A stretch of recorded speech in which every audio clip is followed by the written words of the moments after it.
Amém, irmãos? Tendo as suas mãos para cá.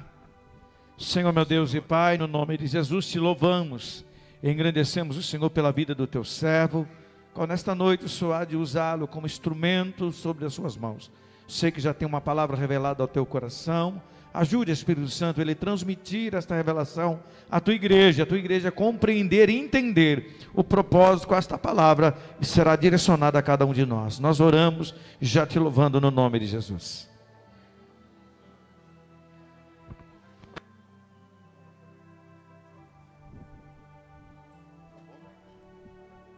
Glória a Deus. Paz do Senhor, irmãos.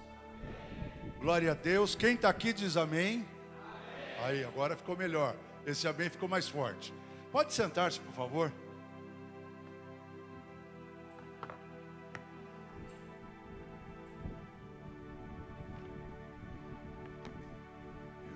Avivamento não se faz apenas com atitudes, que pode ser que alguém tenha atitude só para mostrar serviço.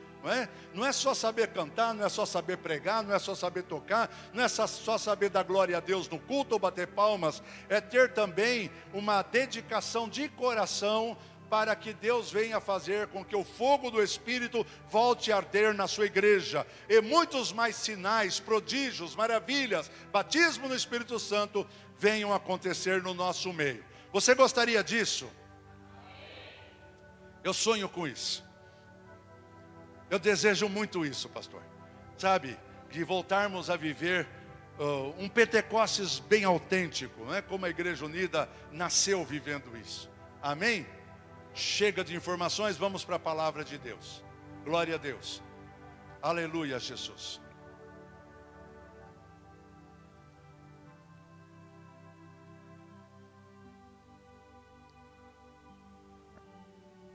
Às vezes, já aconteceu algumas vezes de eu ficar assim bastante aflito ao perceber que quando algumas igrejas faziam cultos de libertação, quem mais vinha eram os próprios membros da igreja. Em vez de trazerem pessoas para serem libertas, muitas vezes, e algumas dessas vezes, dessas campanhas, nenhum ou quase nenhum convidado era trazido, alguém que não conhecesse Jesus Cristo, alguém que era oprimido, não eram trazidos. Mas os crentes, na hora da oração, da libertação, vinham à frente. E eu sempre me inquietei muito com isso, isso sempre causou preocupação no meu coração. Porque a palavra de Deus, Jesus falando em João capítulo 10, versículo 10, ele diz assim: o diabo veio para matar, roubar e destruir. Mas eu, disse Jesus, vim para que vocês tenham vida e a tenham com abundância. Essa vida abundante que ele fala, não é lá no céu, ele está falando da vida abundante aqui na terra. Ele está falando de um estilo de vida cristã aqui, onde nós tenhamos a alegria, onde nós tenhamos vitória, onde tenhamos paz. E quando o Senhor me deu esta palavra, que eu vou compartilhar com vocês agora, eu lembrei dessa inquietação do meu coração e entendi que muitas vezes realmente a igreja precisa de libertação. Muitas vezes os crentes ainda estão debaixo de certos cativeiros, estão debaixo de certas prisões, das quais precisamos ser libertos.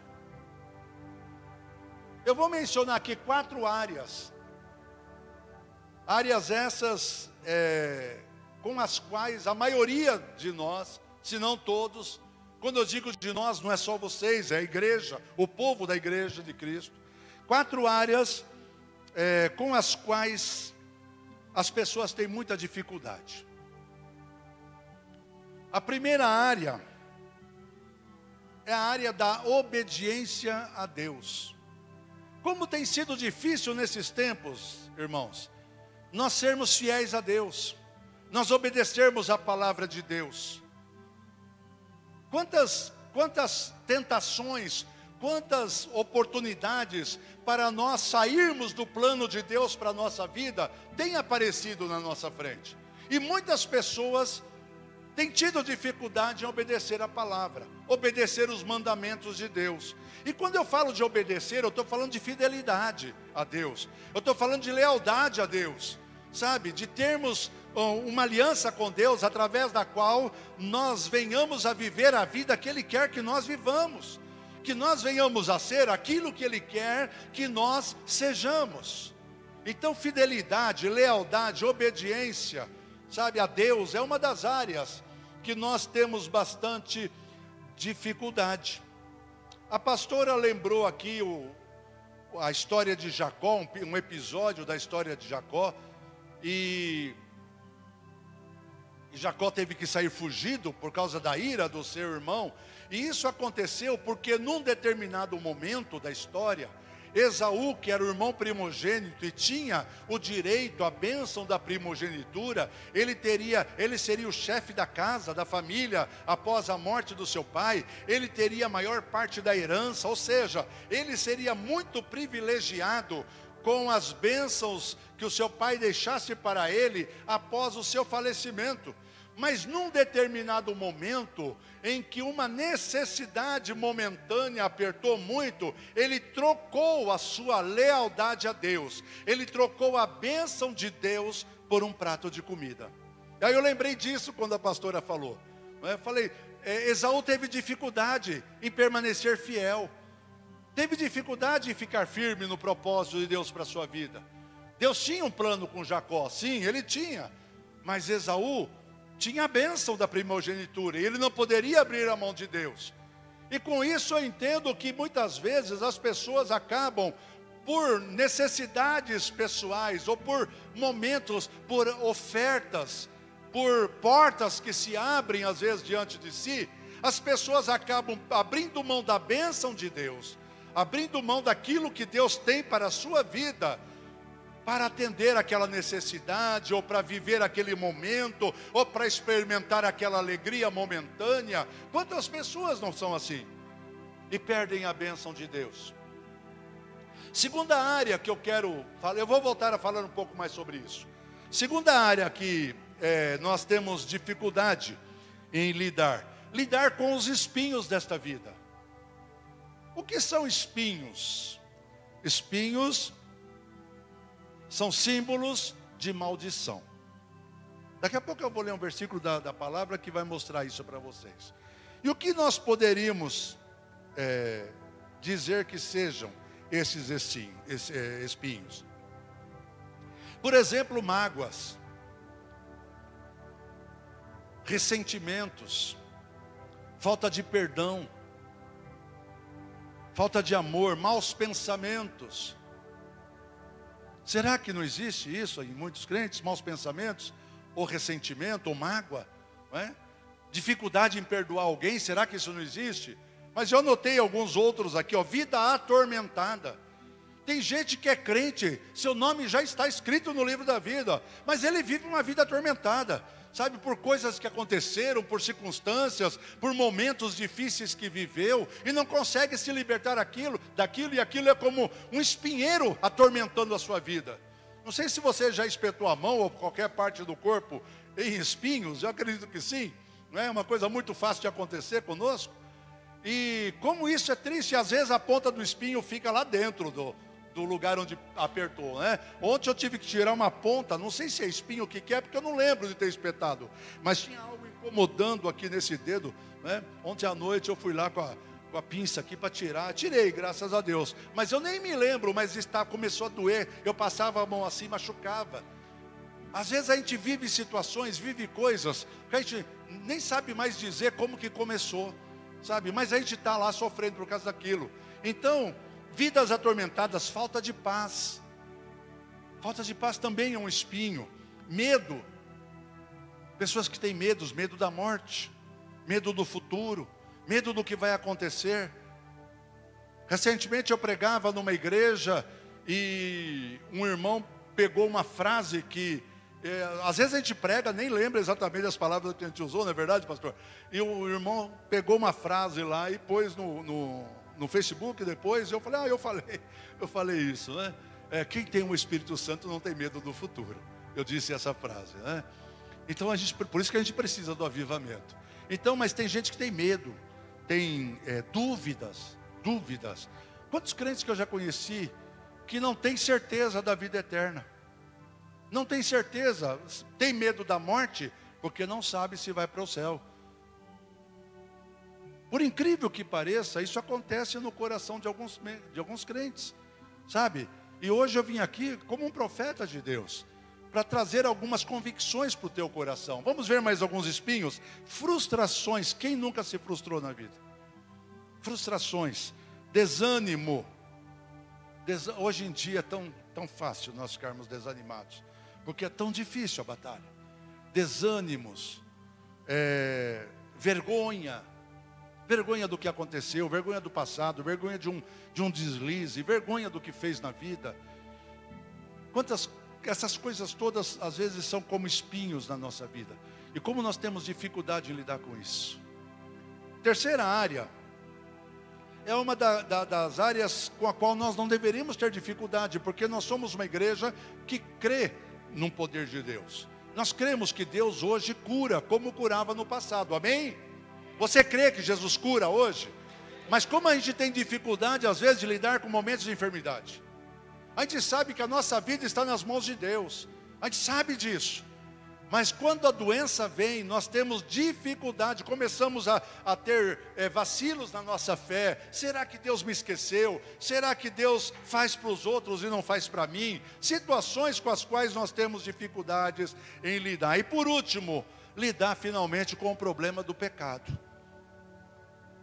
Como às vezes nós temos dificuldade de resistir ao pecado. Ou como nós temos às vezes dificuldade de nos sentirmos perdoados dos pecados que cometemos no passado. Quantas vezes isso acontece? E eu quero falar um pouco sobre isso, falar um pouco mais detalhadamente com isso. Eu costumo anotar as coisas, irmãos, porque senão eu esqueço de algumas e eu não quero que você perca nada, tá bom? Então por isso que eu anoto tudo, ponho em letras bem grandes aqui, para mim também enxergar muito bem e não esquecer de falar para você aquilo que Deus colocou no meu coração. O primeiro texto que eu quero ler, à guisa de introdução, você pode ficar sentado mesmo, se quiser abrir a sua Bíblia é bom. Êxodo 24, do versículo 4 ao versículo 8. Êxodo 24, do versículo 4 ao versículo 8.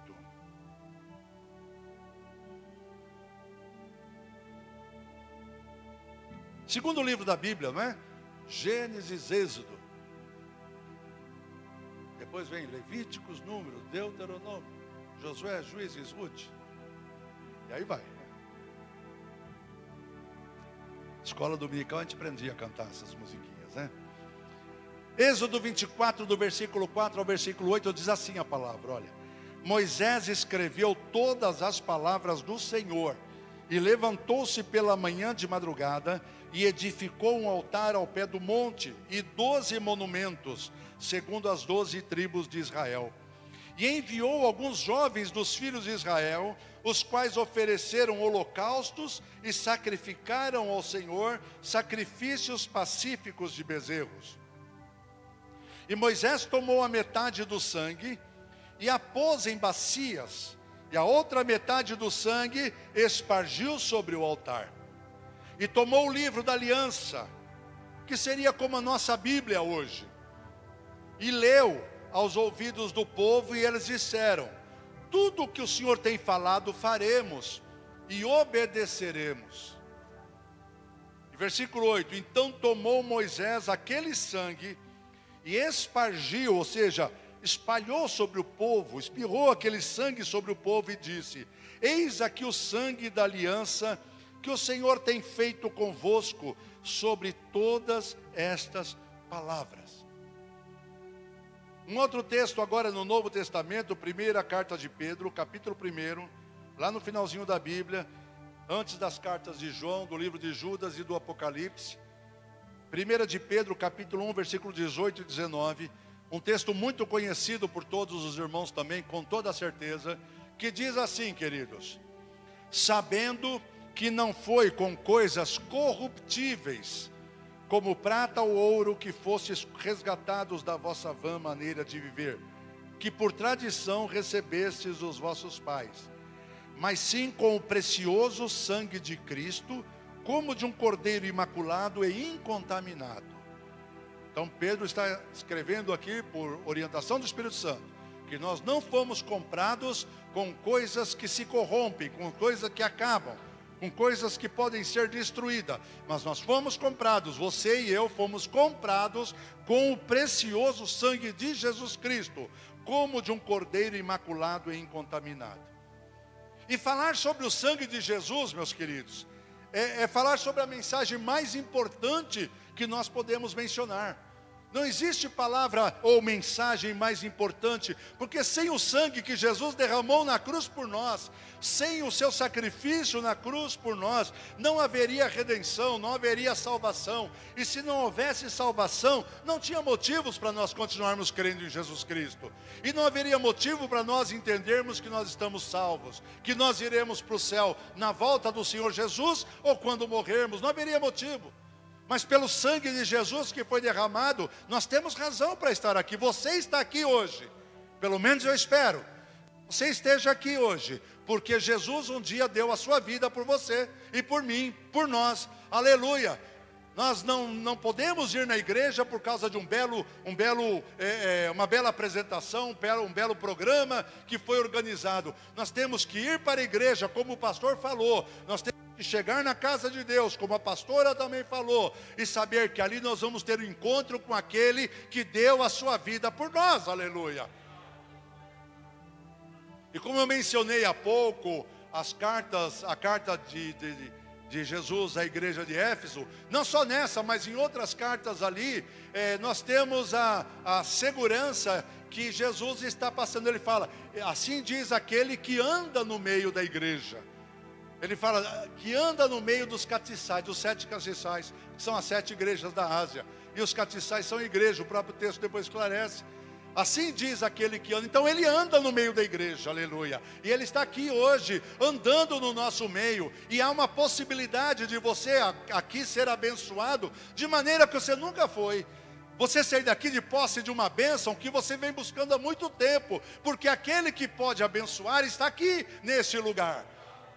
Ah, tem gente que fala, pastor, mas eu não estou sentindo. Jesus não manda sentir. A Bíblia não manda sentir. A Bíblia manda apenas você crer. Você tem que crer que Ele está presente. Ele é abençoador. Diz a palavra de Deus que aquele que se aproxima de Deus precisa crer que Ele é galardoador. Ou seja, Ele dá presente, Ele dá galardão, Ele dá algo maravilhoso para aqueles que o buscam. Aleluia.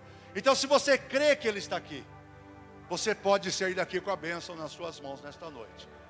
Não depende dele, depende de nós. Glória a Deus. Certa vez Jesus encontra um pai desesperado, porque demônios tomavam conta do seu filho, e seu filho se debatia, vivia nos sepulcros, e fazia coisas horríveis. E aquele pai desesperado chega para Jesus e fala assim, Senhor, se tu podes fazer alguma coisa, ajuda o meu filho. Aí Jesus responde para ele. Jesus não falou eu posso ou não posso. Jesus falou para ele assim, para aquele pai, se você pode crer, tudo é possível que crer. Sabe por que Jesus falou isso? Porque o problema não estava em Jesus. Sabe, não era saber se Jesus tinha poder ou não para fazer alguma coisa. A questão é se nós cremos no poder de Deus. A questão é se nós cremos no poder que o Senhor Jesus Cristo tem. E se Ele pode hoje fazer algo nas nossas vidas, na vida dos nossos familiares, nos nossos filhos, nos nossos pais. Não importa quem seja, que você possa se lembrar agora que precisa de libertação. Hoje você pode conquistar isso para a tua vida ou para a vida dessa pessoa.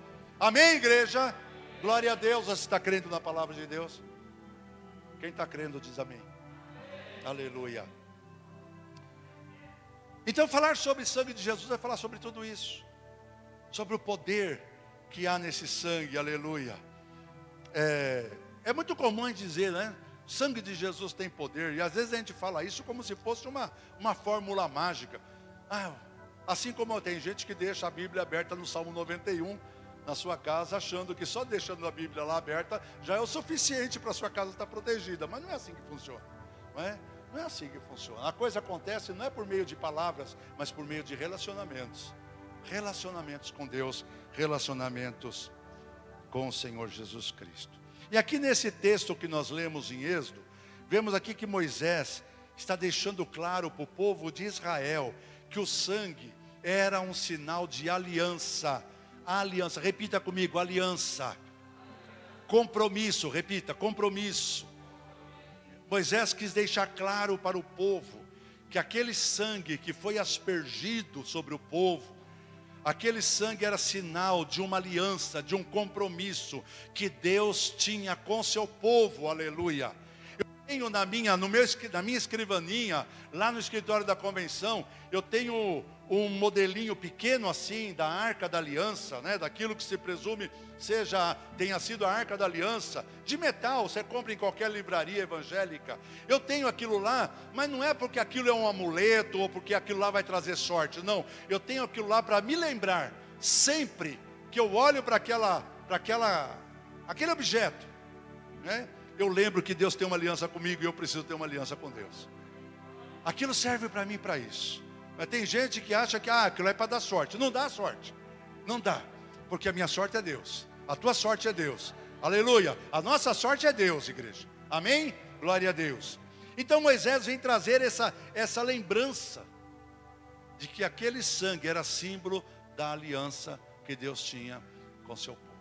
E eu quero falar acerca das 4 áreas que eu mencionei agora há pouco para vocês, com as quais às vezes temos dificuldade de lidar, nas quais Jesus Cristo derramou o seu sangue para nos dar a vitória. Às vezes a gente pensa, Jesus derramou sangue lá na cruz, é verdade, mas não foi só na cruz que ele derramou o seu sangue. E em cada lugar que ele derramou o sangue, há uma promessa de libertação para mim e para você nesta noite, em nome de Jesus. Primeiro lugar, a primeira vez que nós lemos está em Lucas 22, 39 a 44. Se você puder acompanhar, é bom, tá? Para você não esquecer a palavra. Lucas 22, 39 a 44. Glória a Deus. Então diz assim, Lucas 22, 39 a 44. Olha o que está escrito na palavra de Deus, meus queridos. Presta bem atenção. E saindo, foi como costumava para o Monte das Oliveiras, e também os seus discípulos o seguiam. Quando chegou àquele lugar, disse-lhes, orai para que não entreis em tentação. E apartou-se deles cerca de 1 tiro de pedra, e pondo-se de joelhos, orava, dizendo, Pai, se queres, passa de mim este cálice. Algumas traduções dizem, se possível, né? Se possível, mas aqui diz assim, se queres, se for a vontade do Pai, passa de mim esse cálice. Todavia não se faça a minha vontade, mas a tua. E apareceu-lhe um anjo do céu que o fortalecia. E posto em agonia, olha só esse último versículo. E posto em agonia, orava mais intensamente. E o seu suor tornou-se como grandes gotas de sangue que corriam até o chão. Primeira vez que nós lemos nas Escrituras que o sangue de Jesus Cristo foi derramado.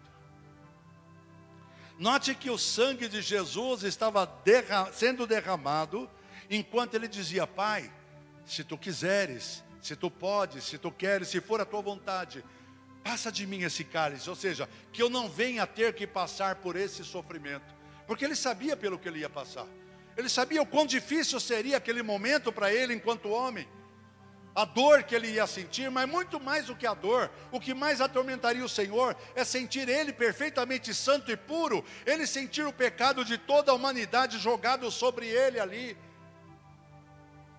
e a tal ponto aquilo era agonizante para ele, que o próprio pai acabou não conseguindo ficar olhando para o filho levando os pecados, e por causa dos meus pecados, dos teus pecados, a Bíblia diz que o pai virou o rosto, e Jesus gritou, Pai meu Pai, por que me abandonaste? Talvez esse tenha sido a maior dor que o Senhor Jesus tenha passado, Talvez não tenha doído tanto os demais flagelos, mas no momento em que ele percebe que o Pai vira o rosto para ele, por causa dos nossos pecados que estavam sobre ele, e Jesus sabia que ia passar por tudo isso, e diz que ele estava em agonia, que esse texto, posto em agonia, orava intensamente, e dizia: Pai, se queres, passa de mim esse cálice. Mas olha como ele continua a sua oração: todavia, não se faça a minha vontade, mas a tua vontade. Eu quero que você perceba bem o que aconteceu aqui nesse momento. A Bíblia diz que houve um primeiro Adão e que Jesus é o último Adão. Jesus não é o segundo Adão. Porque se fala que é o segundo Adão é porque talvez venha um terceiro, mas ele não é o segundo Adão, ele é o último Adão, não haverá outro. Ele veio como o primeiro Adão veio para dar início à humanidade, ele veio para dar início também a um povo resgatado do pecado, a um povo que se tornou filho de Deus, aleluia. Ele é o segundo Adão, mas ele é o definitivo Adão também, é o último Adão também, aleluia. E o primeiro Adão morava onde? Num jardim, e lá no jardim, onde tudo era maravilhoso, ele e sua esposa Eva não conseguiram obedecer a palavra de Deus, porque tudo lhes era franqueado, tudo lhes era possível, e somente um mandamento o Senhor tinha dado: olha, vocês podem comer do fruto de qualquer árvore, mas da árvore do conhecimento do bem e do mal, vocês não devem comer. Não coma. Então havia um mandamento, havia uma determinação, havia uma palavra dada por Deus para aquele casal, mas diz a palavra de Deus que eles não conseguiram permanecer obedecendo a Deus, e desobedecendo, eles transmitiram a toda a sua descendência, até chegar na minha vida, até chegar na tua vida, essa maldição da desobediência. E por isso que a gente tem dificuldade para desobedecer a Deus, porque isso agora faz parte da nossa carne, da nossa personalidade.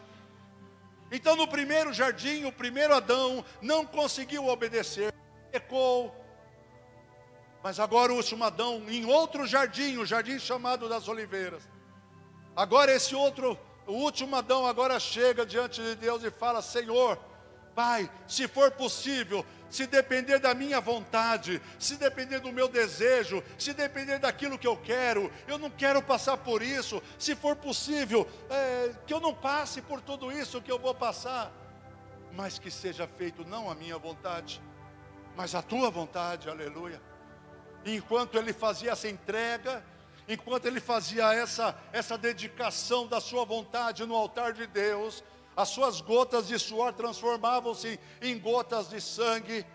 E isso significa que o sangue de Jesus foi derramado ali, para que eu e você pudéssemos ter a capacidade de voltarmos a obedecer a Deus, de voltarmos a ser fiéis a Deus. Você pode, você tem condição, porque Jesus já pagou o preço para que eu e você sejamos fiéis. Então você não precisa viver nessa vida de irregularidade. Um dia está crendo, outro dia não está. Um dia está fiel, outro dia não é. Um dia está firme, outro dia está vacilante. Não precisamos, porque Ele já derramou o seu sangue para que eu e você pudéssemos viver isso na presença de Deus, aleluia. Glória a Deus. Romanos capítulo 5, versículo 19 diz assim, olha, a esse respeito, Romanos 5, 19, porque como pela desobediência de um só homem, muitos foram feitos pecadores, assim, pela obediência de um, muitos serão feitos justos. Isso quer dizer que a obediência de Jesus, ela alcança a minha vida e a tua vida. Ela alcança, nós podemos ser fiéis. Nós só precisamos parar de confiar na nossa carne. Aliás, se tem uma coisa contra a qual nós não devemos lutar, é contra a nossa carne. E eu vou explicar por quê. Pastor, que heresia? Não, não é. Porque nós não vamos conseguir vencer. Nós só podemos vencer a carne por Ele. Sabe quem vence? É Ele. Ele na nossa vida, porque se fosse fácil assim, ninguém pecava. Se fosse fácil assim, não tinha problema, nem Jesus precisava dar a sua vida. Mas justamente porque eu não consigo vencer a mim mesmo, eu não consigo vencer a minha carne, eu preciso da graça, eu preciso da misericórdia de Deus na minha vida, e Ele é que me fortalece, não é a minha força, é a força dEle, não é a minha capacidade, é a capacitação dEle, que me faz mais do que vencedor em todas as coisas, aleluia, glória a Deus. Assim como por um homem nós recebemos a herança do pecado, por um homem também nós recebemos a herança da obediência. A igreja de Deus foi chamada para ser obediente ao Senhor, aleluia. Obedecei, aleluia, ao Senhor vosso Deus. Sejam fiéis aos seus mandamentos, sejam leais às coisas de Deus. Não venda a tua bênção por um prato de comida, como fez Esaú. Não venda a tua bênção por coisas passageiras, como fez Esaú. Mas persevera firme na presença de Deus, porque aquilo que Deus tem preparado para ti, diz a palavra que nem olho viu, nem ouvido ouviu, nunca subiu ao coração do homem. As coisas que Deus preparou para a tua vida, aleluia. Então não venda a tua bênção, não venda a tua felicidade, não venda a sua salvação, não troque a tua vida eterna por aquilo que não pode trazer bênção para você, aleluia. Se você tem Jesus no coração, se Ele realmente faz parte da tua vida, você pode vencer a desobediência. Se Jesus está no teu coração, ah pastor, mas eu não tenho conseguido, então fala para Ele, nós não canamos, vem fazer morada, não é? Vem fazer morada, fica habitando aqui. Tem um louvor muito lindo, que diz, vem me visitar hoje aqui. Eu falei, está errado. Aí lá na igreja de Parque Sevilha, nós pastoreamos lá durante alguns meses. Eu falei, ó, quando cantar aqui, enquanto eu for pastor, tem que fazer assim, ó, vem fazer morada hoje aqui. Porque Ele não quer visitar o teu coração, Ele quer morar na tua vida. Ele não quer ser alguém que vem, fica um pouquinho e vai embora. Ele quer ser alguém que chega e toma conta da vida, toma conta da casa, aleluia. Louvado seja Deus. Então Ele já conquistou, meus queridos, para você a capacidade, para você obedecer a Deus. Então eu desafio você agora a começar a orar a Deus, a partir de hoje, e falar, Senhor, a partir de hoje eu quero ser vencedor. A partir de hoje eu quero ser obediente à Tua palavra. A partir de hoje eu quero ser fiel, Senhor, aleluia. Porque agora você pode obedecer a Deus. Agora você pode obedecer a Deus. Agora você pode obedecer a Deus. Vocês não estão entendendo? Agora você pode obedecer a Deus. Põe isso como verdade na tua vida. Amém? Vamos lá. A segunda vez que Jesus derramou seu sangue, nós encontramos em Mateus 27, 29. Mateus 27, 29.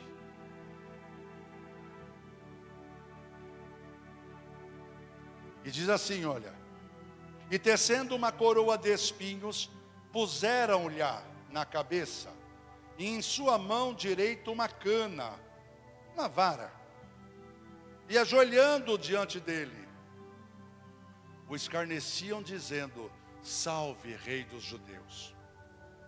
Nós vamos encontrar um outro texto paralelo a esse, em Marcos 15, 17 até o 19, que diz assim, olha, vestiram-no de púrpura, e tecendo uma coroa de espinhos, lhe a puseram na cabeça, e começaram a saudá-lo, dizendo, salve rei dos judeus, e feriram-no na cabeça com uma cana, ou seja, aquela cana que deram na mão dele, para zombar dele, como se fosse o cetro do rei. Eles pegavam aquela vara e batiam. Então puseram a coroa de espinho, aquilo entrou na sua pele, entrou na sua carne, na sua cabeça, e eles ainda batiam na sua cabeça com aquela vara, para que aquilo enterrasse mais ainda, e ali o seu sangue derramava, e diz, e começaram a saudá-lo, dizendo, salve rei dos judeus, e feriram-no na cabeça com uma cana, e cuspiram nele, e postos de joelho, fingiam que o adoravam. Aqui diz o adoraram, mas fingiam, zombando que o adoraram. Então imagina esse sofrimento, aquela coroa de espinhos, entrando ali na cabeça do Senhor Jesus, rasgando a sua pele, ferindo, sangue escorrendo, e ainda com aquela vara eles batiam na sua cabeça, e quanto mais eles batiam, mais aqueles espinhos iam penetrando na sua pele, e o seu sangue começou a escorrer daqueles ferimentos, meus queridos. A Bíblia diz em Gênesis 3, 17 e 18, é preciso que eu faça esse pareamento entre textos bíblicos, para você entender por que eu digo que espinhos é maldição. Diz assim, Gênesis 3, 17 e 18, e a Adão disse, Deus disse a Adão, porquanto destes ouvido à voz da tua mulher, e comestes da árvore de que te ordenei, dizendo, não comerás dela, maldita é a terra por causa de ti, com dor comerás dela todos os dias da tua vida. Presta atenção agora, espinhos e cardos, que são cardos? São ervas daninhas. Espinhos e cardos também te produzirá, e comerás a erva do campo. Então espinhos não havia sido criado a princípio por Deus, mas eles começaram a aparecer na terra por causa da maldição. Então espinho é símbolo de maldição. E quando eu falei dos espinhos e que falei todas aquelas coisas terríveis que às vezes oprimem nossa vida, aquelas mágoas, ressentimentos, falta de perdão, medos, insegurança, todas aquelas coisas que eu disse, são espinhos que atormentam a nossa vida. Ou isso não tira a nossa paz? Quando a gente está às vezes com mágoa de alguém, não pode ver a pessoa, e cada vez que lembra, não dói, dói. Medo, o medo não é um tormento na nossa vida? É um tormento. E outras coisas que eu já falei para vocês. Então nós vemos aqui, isso são espinhos, é símbolo de maldição. E quando a gente olha principalmente ao nosso redor na sociedade, queridos, o que a gente vê? Sofrimento, doença, pobreza, guerra, fome. Coisas tristes, coisas horríveis. Injustiça, poluição. Tudo isso nós vemos ao nosso redor. Espinhos, maldição que caiu sobre a terra. A terra está debaixo de maldição, maldição que foi trazida por causa do pecado do homem. Mas quando Jesus derramou seu sangue ali, através daqueles espinhos, ele estava derramando aquele sangue, para que eu e você pudéssemos ser livres desses espinhos. Então eu não sei o que você sofre no teu coração, não sei o que está aí. Fala, pastor, o senhor não sabe a minha história, eu não preciso saber. Presta atenção, eu não preciso saber a tua história, porque quem está falando, a palavra não é minha, a palavra é daquele que conhece o teu coração, e sabe a tua história, e sabe da luta que você passa, e sabe do sofrimento que você sente, e sabe das tristezas que você carrega no seu coração. Alguém postou uma imagem esses dias no Face, de um homem andando com uma sacola, um saco gigantesco, arrastando atrás de si, escrito, passado. E assim somos nós às vezes, sabe, sofrendo por coisas que aconteceram na nossa vida, e que não dá para mudar, irmãos. Dá para mudar o passado? Não dá. Não dá para mudar o passado. E às vezes a gente está carregando esse fardo, irmãos, sabe, que se transforma em maldição, ficam como espinhos. Ai, por que eu fiz isso? Por que eu falei aquilo? Tal pessoa fez assim para mim. Eu não consigo perdoar. Eu tenho medo. Eu não tenho paz no meu coração. Será que o meu nome está no livro da vida? Eu tenho medo da morte, não sei se vou para o céu. São coisas que ficam atormentando a vida de um homem, de uma mulher de Deus. Mas Jesus, quando levou aquela coroa de espinhos, quando levou aquelas bordoadas na sua cabeça, e o seu sangue verteu ali, Ele verteu para te libertar desses espinhos, para que você viva aquilo que eu falei no começo da palavra, João 10:10, para que vocês tenham vida e vida abundante. Esta é a promessa de Jesus para você nessa noite. Uma vida abundante, uma vida feliz, uma vida repleta de paz no teu coração. Jesus veio trazer isso para você, aleluia. E Ele verteu o seu sangue para você ter essa bênção. Glória a Deus. Então nós não precisamos mais ficar sofrendo por essas coisas. Esquece o teu passado. Sabe, porque desenterrador de passado é Satanás. A Bíblia diz lá em Apocalipse que ele é o acusador dos irmãos. Então o diabo vem, você não merece a bênção não. Você fez isso, você foi assim, você fez aquilo. Olha a tua vida, olha quem era você, olha quem você é. Você não tem direito. É isso que o diabo quer colocar no nosso coração. Mas Deus sabe como Ele lida com o teu passado. Ele diz, dos teus pecados, eu não me lembrarei mais, aleluia. Eu não me lembrarei mais, aleluia. O poder de Deus é tão grande, meus queridos, que Ele é capaz de ir lá no nosso passado e nos libertar dele. Sabe? Está lá na história da nossa vida, está lá. Mas Jesus tira todo o peso que aquilo representa para nós hoje. Aleluia. Quando você entende isso, mas é libertador esse pensamento, meus queridos. Glória a Deus. Você está entendendo a palavra de Deus?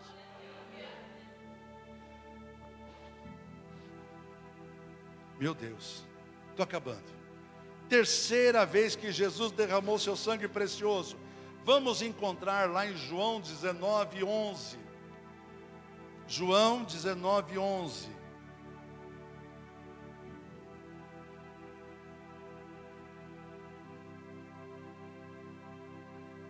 Diz assim: Pilatos, pois, tomou então a Jesus e o açoitou. Pilatos, pois, tomou então a Jesus e o açoitou. E Mateus 27:26 nos informa. Mateus 27:26 nos informa. Então soltou-lhes Barrabás. E tendo mandado açoitar a Jesus, entregou-o para ser crucificado. A Bíblia só fala, ele foi açoitado. E às vezes isso passa batido na nossa leitura. Eu não sei se vocês já viram uma publicação. Porque assim, hoje todo mundo tem acesso à informação das mídias sociais. E nas mídias sociais tem muita coisa que não presta, mas às vezes, se você souber buscar, você vai ver coisa boa que vai trazer instrução. E essa foi uma delas, um médico explicando como que era o sofrimento, o suplício de um condenado naquele tempo.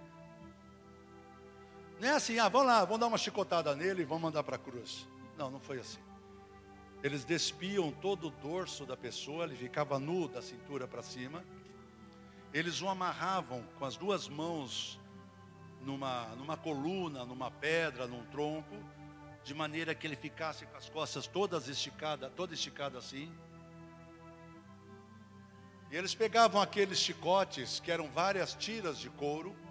Na ponta dessas tiras eles colocavam pedaços de metal ou pedaços de ossos de animais, afiados. Tanto o metal quanto os ossos bem afiadinhos.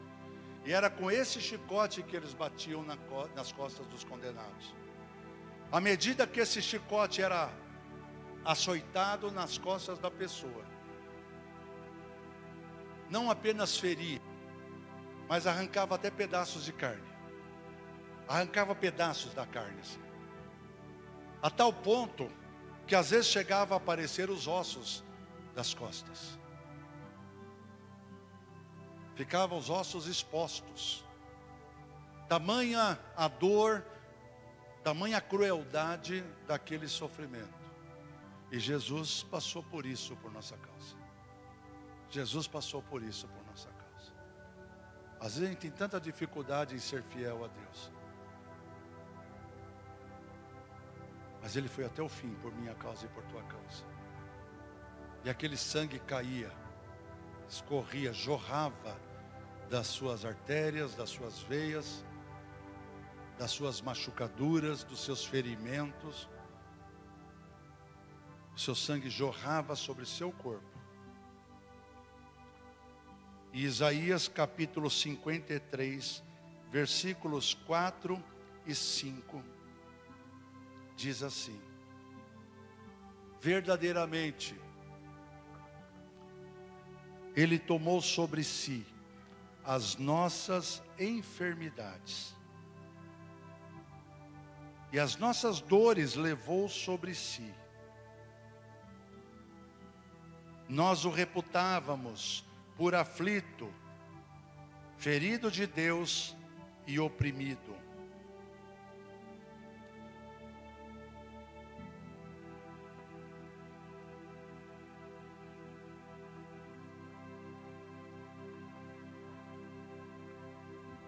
Isaías 53. Acho que eu falei 54, né? Por isso que eu fui checar aqui. 53, versículo 4.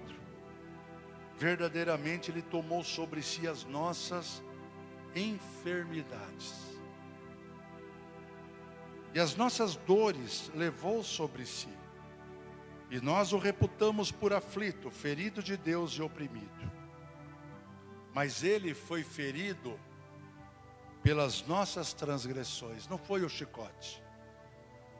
Não foram as pontas de ossos e de metal que Ele foi ferido. Ele foi ferido pelas nossas transgressões. E moído pelas nossas iniquidades. O castigo que nos traz a paz estava sobre Ele. E pelas suas pisaduras fomos sarados. Sabe por que eu creio na cura divina? Por causa desta passagem bíblica. E porque eu sei que Jesus derramou sangue para que eu pudesse ser curado das minhas enfermidades.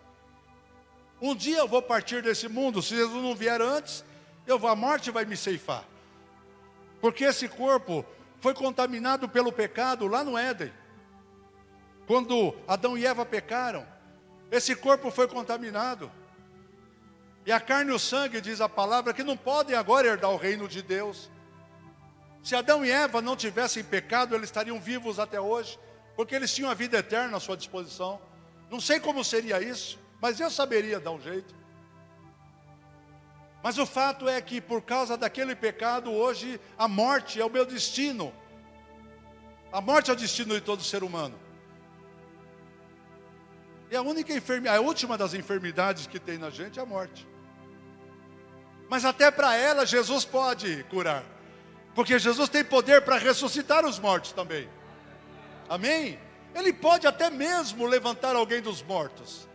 Quantos casos nós ouvimos, não só da Bíblia, mas histórias. Faleceu agora, essa semana, missionário Luiz Esquiliró, primeiro presidente da Igreja Unida, lá em 1963, foi o nosso primeiro presidente, pregou em mais de 55 países, pregou em 5 continentes, pregou em mais de 500 cidades ao longo do mundo, e pessoas foram curadas, pessoas foram libertas das suas enfermidades, e algumas pessoas trouxeram mortos diante dele, ele orou e essas pessoas foram curadas. Uma menina de 13 anos foi ressuscitada, uma menina de 13 anos foi ressuscitada aqui no Peru, numa campanha que ele estava fazendo aqui, não sei se o Peru é para lá ou para cá, mas foi no Peru. É por isso que eu creio, é por isso que eu não paro de buscar, é por isso que eu oro pelos enfermos, é por isso que a gente tem que impor as mãos, pastor. Sabe, a gente tem que impor as mãos. Vem cá, você está doente? Vem cá, vou orar. Chega na semana, sarou, irmão? Não sarou? Então vem aqui que eu vou orar outra vez. Nós vamos bater na porta, nós vamos buscar, porque esse Deus é o Deus que sara, diz a palavra de Deus. Ele levou o sangue que Ele derramou através daqueles açoites, para que eu e você pudéssemos ter acesso à cura das nossas enfermidades. E eu poderia contar aqui um monte de ocasiões em que eu fui curado. Doenças que o médico falou que eu nunca mais ia me libertar. Uma epilepsia causada por uma agressão física com barra de ferro na cabeça. E o médico falou, você nunca vai poder dirigir um carro. Você nunca vai poder trabalhar com nada que coloque em risco a tua vida. Eu não vou contar toda a história, mas apenas o final dela, que é de vitória. E você vai ter que tomar remédio a vida toda. Remédio Tegretol, Idantal, Diazepam 20 miligramas e outros mais. Ficava dopado o tempo todo. O médico falou que seria esse o meu destino. Mas quando Deus tem um propósito na vida da gente, meu querido, escuta aqui, quando Deus tem um propósito na nossa vida, o médico, ninguém, nem o médico, nem o presidente da república, nem o rei da terra pode dizer coisa contrária. Deus tinha um plano na minha vida. Em 1981, Deus usa o pastor Samuel Espaçapã, que era o presidente na época, pastor Robson sabe quem era. E o pastor Samuel Passapã profetiza na casa do seu irmão, pastor Isaías, que um dia eu ia ser presidente da Igreja Unida. Em 1981, eu assumi a presidência no dia 1º de fevereiro de 2004. Olha quanto tempo, 23 anos depois, é isso? 23 anos depois. E Deus sabia que eu ia ter que viajar esse Brasil todo de carro, muitas vezes dirigindo sozinho, 1.000, 2.000 quilômetros. 3.000 quilômetros, como já aconteceu. Já cheguei a dirigir 6.000 quilômetros num só mês, viajando pela obra de Deus. Deus falou, não, o que o médico falou não interessa, porque o sangue do meu filho foi derramado para que ele pudesse ser curado. E Deus me curou daquela doença. Não tomo mais nada daquele tipo de remédio. Aleluia, dirijo dia e noite, não tem problema nenhum. Estou aqui, já estou ficando velho já. Ainda não muito velho, mas estou ficando velho. Mas ainda estou cheio de ânimo, cheio de alegria, cheio de saúde, com vontade de fazer a obra de Deus. Então aquilo que é determinação do mundo, aquilo que é determinação do homem, ou seja, do inferno, não tem poder, porque a palavra final é do nosso Deus. Amém, igreja? Aleluia. E eu encerro agora com a última área da qual nós precisamos libertar, e eu estou em cima da hora que o pastor me deu, em cima da hora. A dificuldade que nós temos que lidar com os nossos pecados, ainda que eu já tenha falado algumas vezes sobre isso. Mateus 26, 28 diz assim: porque isto é o meu sangue, quando ele institui a Santa Ceia do Senhor. Isto é o meu sangue, disse Jesus, o sangue do Novo Testamento, da nova aliança. Lembra do que Moisés falou para o povo? Esse sangue é a aliança.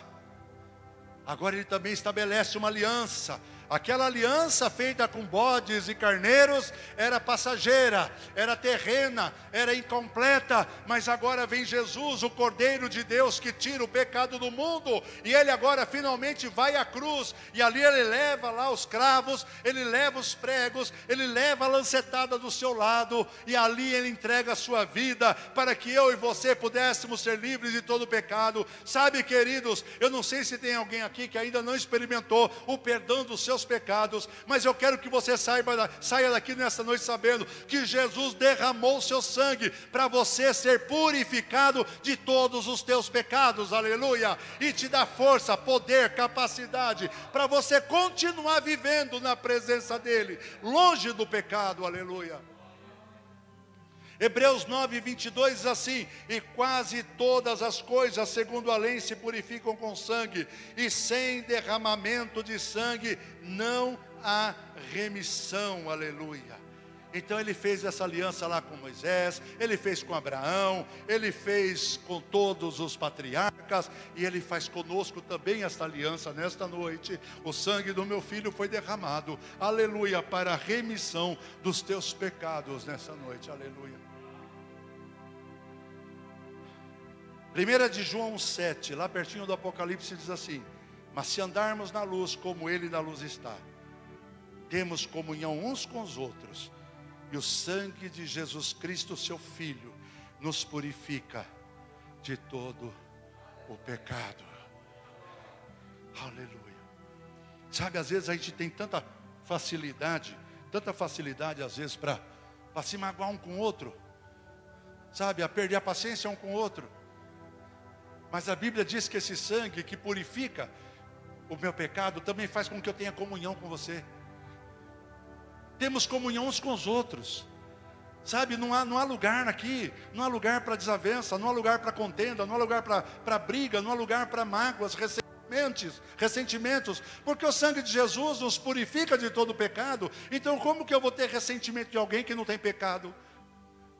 Como eu posso ter mágoa de alguém que não tem pecado? Ah, porque essa pessoa nunca pecou? Não, porque o sangue de Jesus foi derramado para purificar essa pessoa. Então, se você tem mágoa de alguém, está na hora de agora você aceitar essa libertação na tua vida. Se você não gosta de alguém, está na hora de você ser limpo desse sentimento. Se você tem raiva, quer pegar alguém pelo pescoço, se eu pudesse eu matava. Se você tem esse sentimento, hoje Deus me trouxe aqui para você ser liberto, aleluia. E você sair daqui amando, tendo comunhão uns com os outros, aleluia. uns com os outros. A gente canta aqui, como é precioso, irmão, estar bem junto a ti, unidos lado a lado. E depois a gente fala, ah, mas eu não gosto desse cara.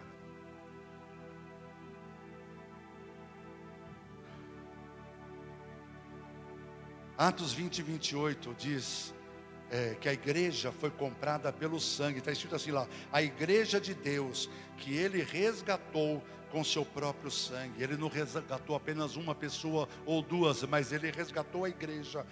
A Romanos 5,9 diz que o sangue nos justifica, sendo pois justificados pelo seu sangue, diz o texto. Aleluia.